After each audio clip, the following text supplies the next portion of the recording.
Impromptu Podcast with SSquared, doing black excellent things with his black excellent friends. Before we get to our questions, introduce yourself. Al Pete, let them know who you are. What's happening, my people? Mr. Al Pete, the NPN Network founder, hip-hop artist, DJ, journalist, podcaster, your cousin's favorite cousin. That's me, man. And I'm glad to be here with my guy, SSquared, dripping in black. What's happening? So Al, since you up front anyway, why don't you give us your most important album, CD or compilation? All right. So the fact that we're I see the record button on the top left of the situation. I explained it Friday, but like the one album that truly stuck out to me was Fonte's Charity Starts at Home. And it's crazy that Krate did his album because I do feel like Mecca and the Soul Brother was a intricate album that added to my love for hip hop. And it was like last year, CS Smooth. He performed here in Duval. I got a picture, but I'll send it later. But like, it's a picture of me. I took a picture with because I opened up for him from a MC standpoint. So it was such an honor, and I told him that, and it was dope. But nevertheless, Fonte Charity Starts at Home. Such a great album. Fonte, we're still trying to figure out if he's one half or 1/3 of Lil Brother. In my eyes, I feel like he's 1/3 because of the fact that you have Fonte, Big Pooh, and Knife Wonder. But lately, whatever. Nevertheless, one half, 1/3 of Lil Brother. Lil Brother definitely like touched my spirit because they was talking about like some real, like just real life stuff. And around the time they came out, my son had to be like 5 or 6 maybe. So like, yeah, like me raising my son, because I was a custodial parent and single parent. And I'm not saying that for clout, but it was definitely important for me to be listening to Lil Brother while I was raising my son at the time. And my son like really loves, till this day, my son loves Lil Brother. I remember loading Lil Brother's CD up on Xbox, and he would play it like crazy. So the fact that Fonte released the album, a solo album, and he was so transparent, and like the conversations that he was having, it almost felt like he was in my room, man, just kind of like on some like diary action. And he just made it cool for people to be in hip hop and be like dads or be husbands or be in a relationship, this, that, and the third. He made it cool for that to happen because, hip hop has that stigma where it's like, oh, well, you got to be tough and hard. You ain't in a relationship, this, that, and the third, blah, blah. But Fonte, along with other artists, made it dope to be like cool. Like really, really, really cool to be in the position that it was in, to be like typical middle class people. So Charity Starts at Home was like an album that I will forever revisit when it comes to some life action. Some of the standout tracks, the number one standout track is Who Loves You More. It's the last track on the album. Who Loves You More is like so direct. It's so direct in your face. Yeah. Yeah. One more time around. All right. Thank y'all for listening. I want y'all to listen to the album. Man, well, listen to the album. Definitely listen to like that song in particular. Actually, listen to that song first and then go back to the top to his album.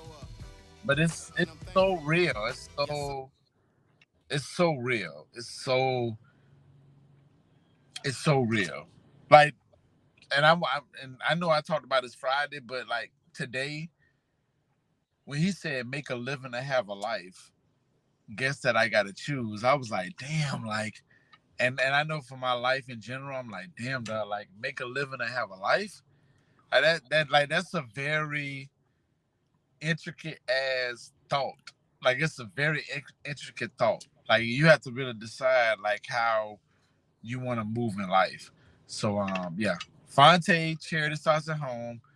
Please listen to it. Such a great album for like any black man 30 and up for sure. I mean 25, 20, 30 and younger can listen to it.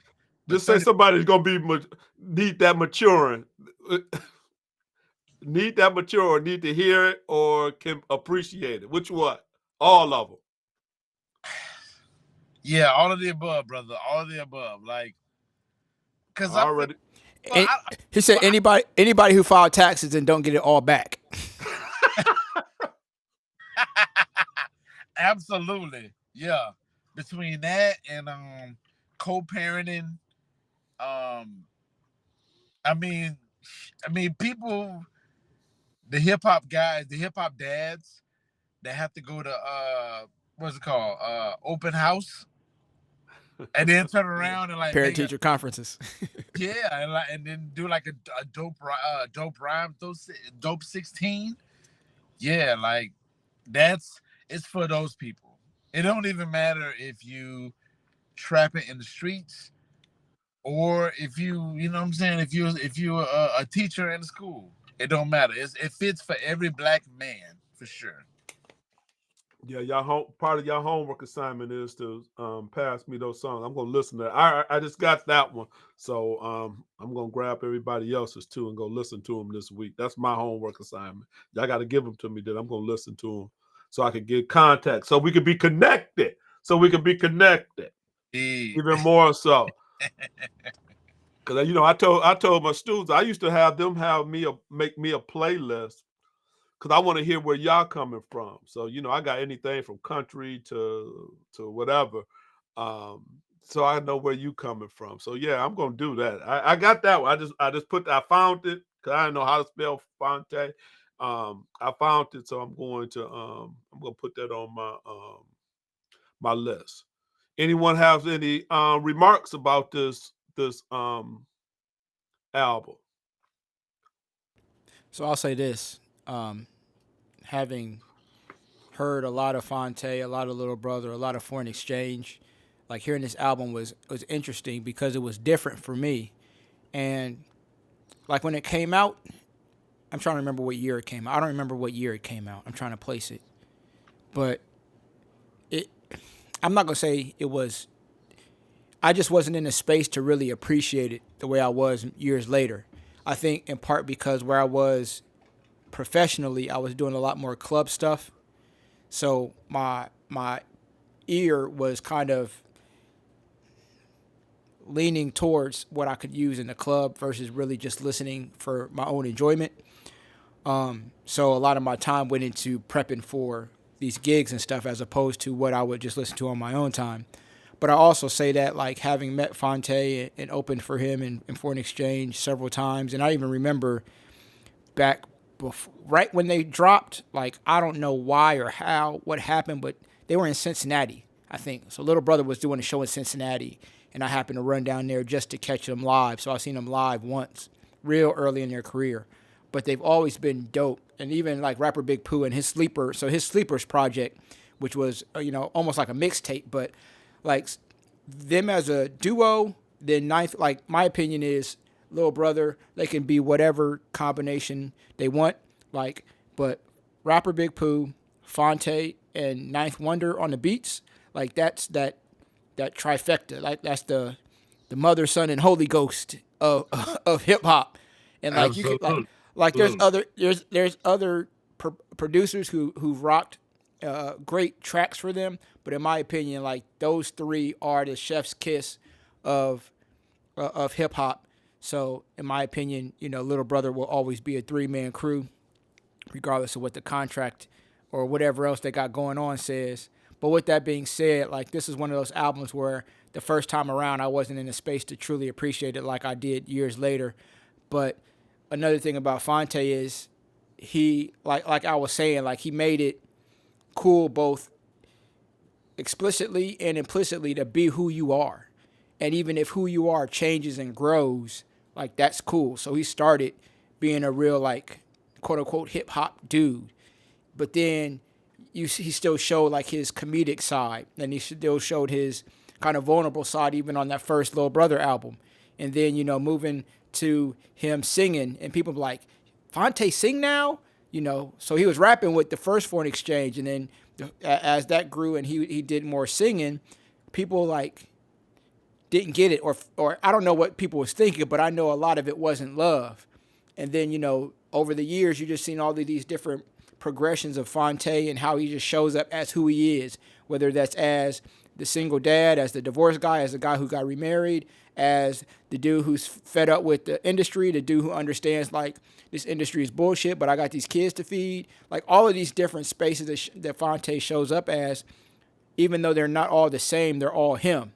So like to Al's point, like he made it clear that like, yo, I'm gonna be me. And if you down, cool. If you not, cool as well. But, you know, once again, Fonte is one of those dudes who's really done a great deal to help open up the conversation, open up the space, open up the acceptance of being who you are, especially once again, as Al mentioned, in the context of what hip hop, whether it was hip hop culture, hip hop industry, like whatever, however it was showing up, black men, especially in the hip hop conversation, were being shown and told they needed to be a certain way. And Fonte was able to flip it on that, but at the same time being like, yo, I may not be that dude, but I'm still a man. So let's not get that twisted. But with that being said, I don't have to play into all these stereotypes and what the industry says I got to be, or how the industry says I got to be, or et cetera, et cetera. So just like, so, you know, once again, I feel like I'm rambling, but at the same time, I feel it's important to say like how Fonte shows up as an example to many folks about being authentic, being true, following what it is that your path has set for you. And if people are, you know, if the people who are supposed to get it will get it, and you'll have that support, and the people who won't, maybe they'll come around, maybe they won't, but that doesn't change who you are or how you are. Right.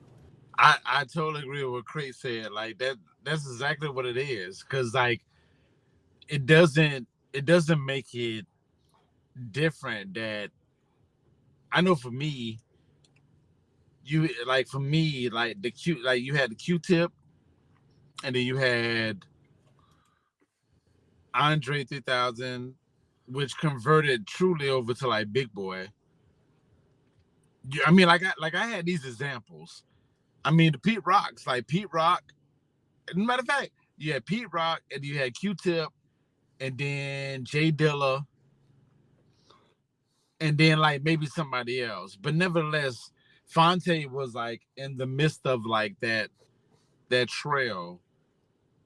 Like, I don't want to like dismiss anybody else, but like Fonte was the one that like he sold it for me. Like everybody else was that example. Maybe they were trying to like illustrate that to us, but if they did, cool. If not, whatever. But Fonte like really, like he nailed it.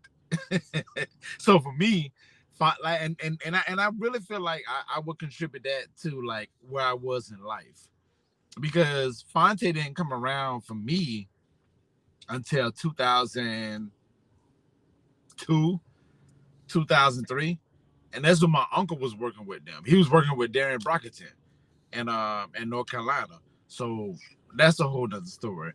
But nevertheless, Fonte was the person that was like, he's speaking to my life and where I'm at in life right now. And I feel like Outkast speaks to my life a lot, especially the Criminal album. But it didn't speak to me directly how it did the Charity Starts at Home. Charity Starts at Home, I was like, this guy is in my room.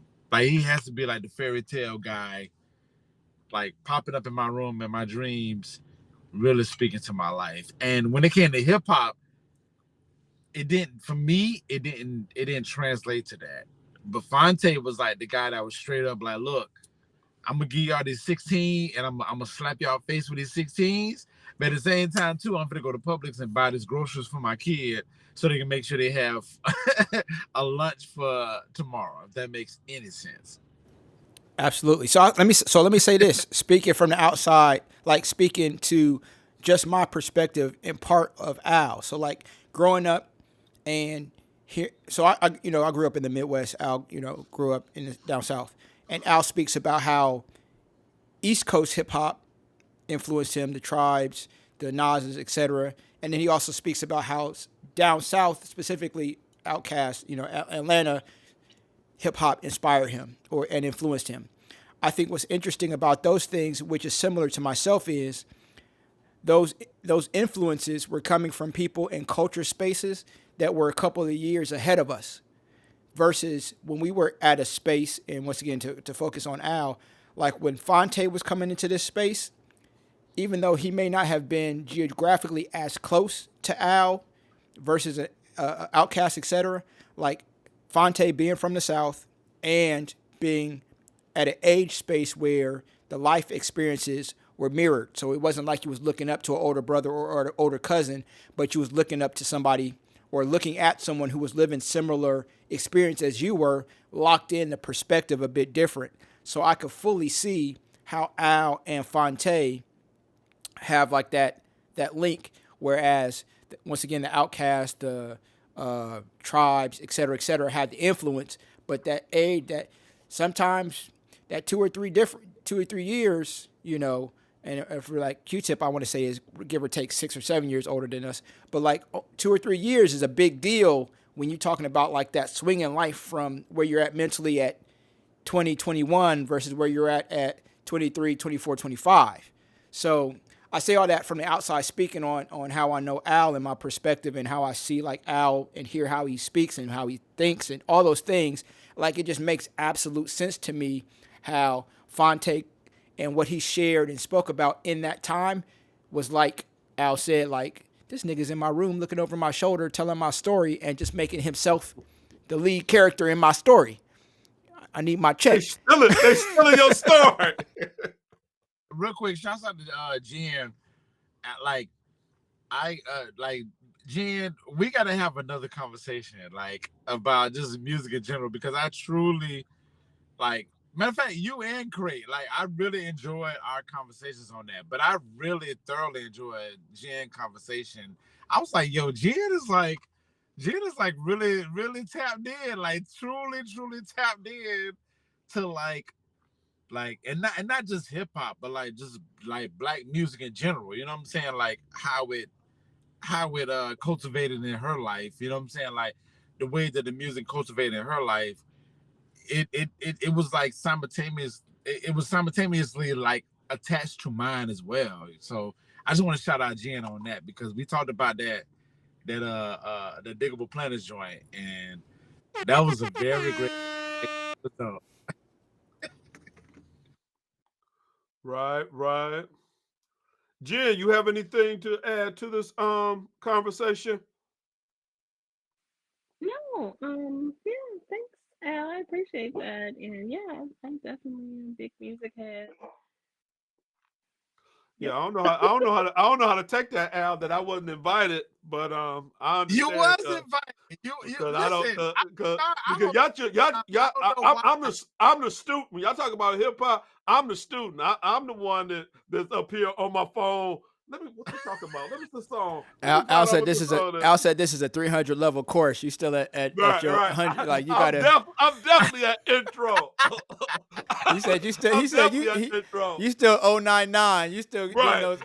Right. You gotta get the prerequisites out the way. The remedial stuff. You right. So you right. I can accept that. Thank you for viewing and listening to the special edition Impromptu Podcast. Join us once again as we continue the conversation with our Black excellence friends. This is a Dripping in Black production.